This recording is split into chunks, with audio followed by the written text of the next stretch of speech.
We're expecting new announcements from MGM Springfield next week. 22 News reporter Caitlin Gosley is live in Springfield with what she's found out about these new developments.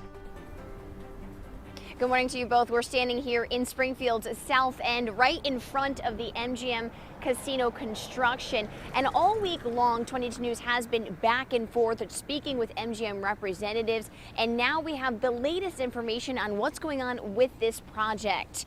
The MGM Springfield's spokesperson says that this week the new foundation is being put in for the church that was moved from Bliss Street over to Union Street. Also this week, demolition of the rear of the Armory building was going on. Now, for business owners in the south end, construction work has expanded into Main Street, which means for some of them, that work is going on directly in front of their stores. The owner of Buckeye's Smoke Shop told 22 News the construction workers have been giving him a small boost in business, but the location of the work has been frustrating for some.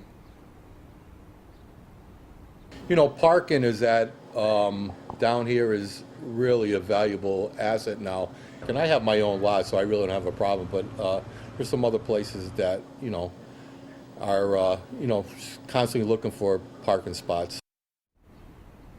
MGM Springfield representatives told 22 News this week they're planning to make new announcements next week. They said they will announce their sponsorship of the Spirit of Springfield pancake breakfast. They also said they're going to announce who's going to be awarded the contract for the parking garage construction, which is going to be built right here behind where I'm standing, just behind that fence. That's where the old Zanetti Elementary School once stood. And in the next half hour, stay with us here on 22 News. I'm going to show you which streets this construction project will be forcing to close today. Live in Springfield, Caitlin Gosley, 22 News.